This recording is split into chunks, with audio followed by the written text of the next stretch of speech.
to get started out 1-0 in conference play before you head out on the road. Just how big is that? Maybe what did you take away from watching the film Saturday? It was really physical. We knew it. I thought, it's going to be like this every night. It's going to come down to that last 4 minutes.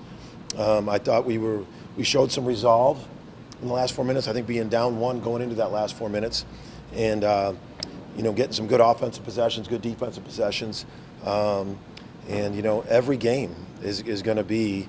I mean, these guys felt it. They were sore the next day. I mean, it was an absolute physical battle, and you expect nothing less. I mean, I'm heading into TCU. I mean, they're the exact same thing. They're like right top five, forcing turnovers, crashing the glass, pace of play, oldest team in the country. So our first takeaway is what we expected. It was going to be an absolute physical game.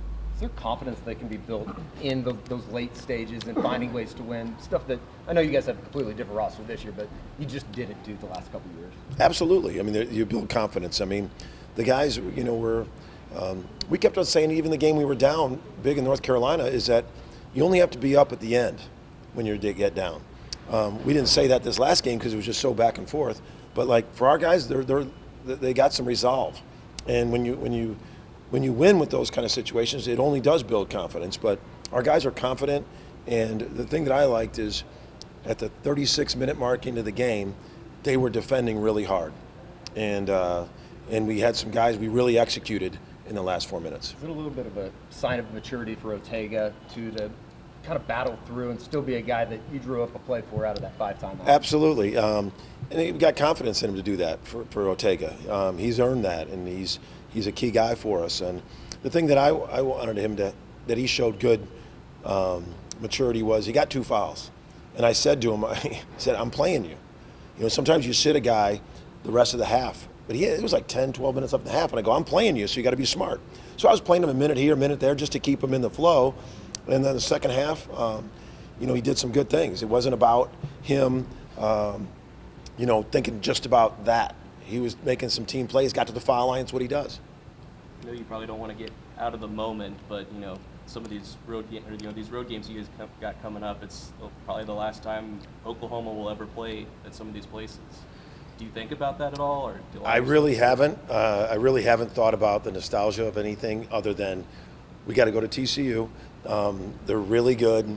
What we have to do to beat them is their transition. That they just like Iowa State, they turn you over at such a high clip, and then they capitalize on it.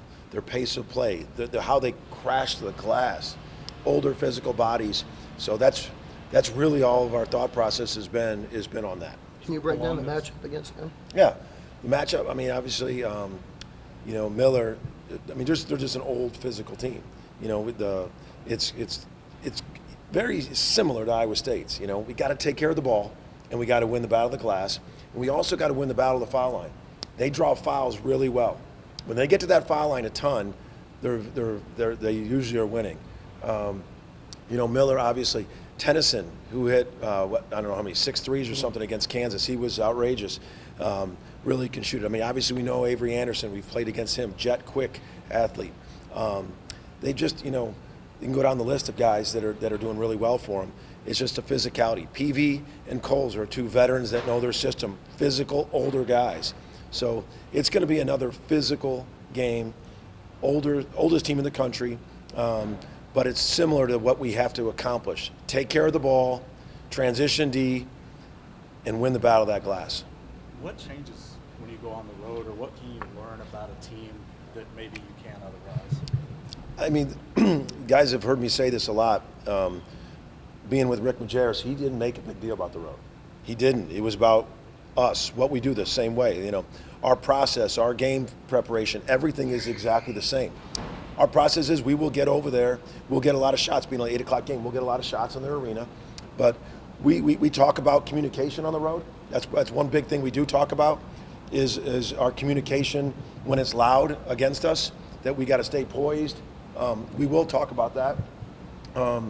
And that's the biggest thing is these venues are so extreme that you've got to communicate.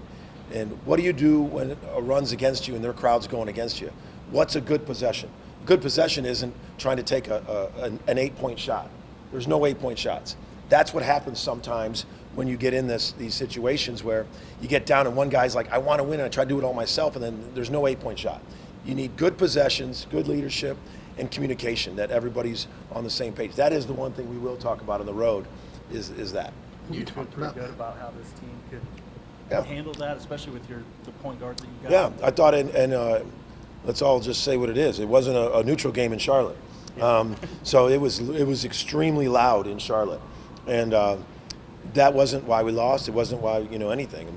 I thought our guys handled that crowd noise. I thought they handled that kind of an atmosphere. It was 17,000 Carolina Blue, so that wasn't what it was. Our turnovers.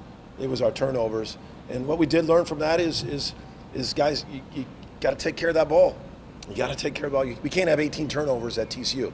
And we had 7 live ball turnovers against Iowa State. We had 11 total, but 4 of them weren't live ball. They were moving screens. And we'll take that. That's very good to have that kind of turnovers.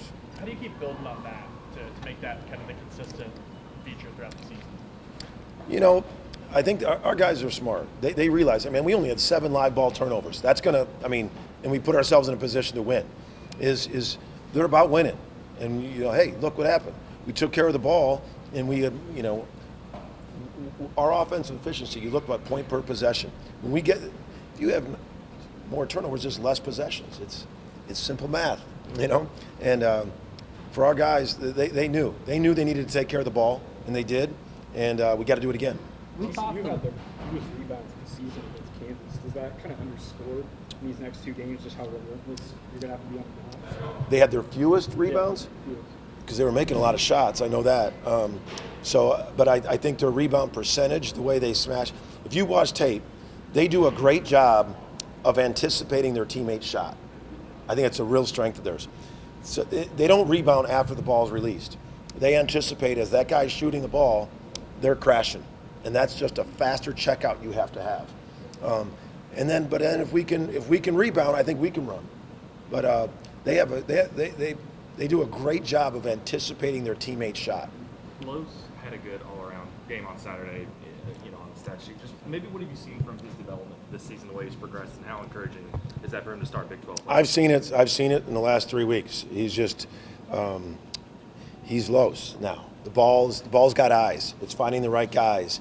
And when that happens, then your shot feels better. And I just think he's really, really coming into his own, playing. It's amazing. Like, he's such a strength of seeing the ball and the ball getting to where it goes. And I just see his confidence growing and growing, and that's just a great sign for us. We talked a lot about the block charge and how is that changing before the season. Has that proven to be a big adjustment as the season has kept on going? You're not seeing as many teams take charges. You're more teaching going vertical, just trying not to reach for the lights and not get that charge. So you're seeing that being taught more than get there early, take the charge. Now, we've taken some charges, but it's not as much as because, they're erring on its block. Whether it is or not, they know it's blocked. So we're teaching that get there and go vertical. You got to jump. You got to have your hands reaching for the lights, and you're seeing a lot of people teach that. And we got to do that because they come in and they drive it so hard. I don't know if you're going to get there in time for a charge with TCU. So you got to go vertical and not foul those shots. And if they make it tough too, they make it tough too. But that's what we're teaching, that discipline, verticality. On your last 51 made shots, you've had 38 assists. How important is that? That's a great stat. How important is moving the ball and making that extra pass to your system? It is our system. Pace and space and making that. And you saw, if you rewatched the tape like we did with Iowa State, we had so many extra one more passes. We did against Monmouth, and you were getting those high assist numbers. And I love that stat. 38 assists in the last 51 baskets. That's really good basketball. And that's what we're trying to do. The mindset that you have preparing for one team at a time. I'm sorry? The mindset that you have, taking one is huge this week with Kansas, the Blue Blood on Saturday, but you don't care because TCU is so good. Yeah, truly, it's just been about. I think TCU is they're a team that can make a huge run in this. I'll say that a lot this year to the teams we play. I felt that way by Iowa State. When you have veterans, length, athletic ability, extremely well coached, I mean, they got it. They got a lot. They got it all, and there hasn't been one other word about anything but TCU as it should be. I mean, we're playing a team that's going to end up they're a top 25 team. They're an NCAA tournament team, and that's been our focus. Is that I do think we got to handle the pressure too. There last year we didn't handle the press. This year or here we handled the press. So we got to handle their length and their press as well.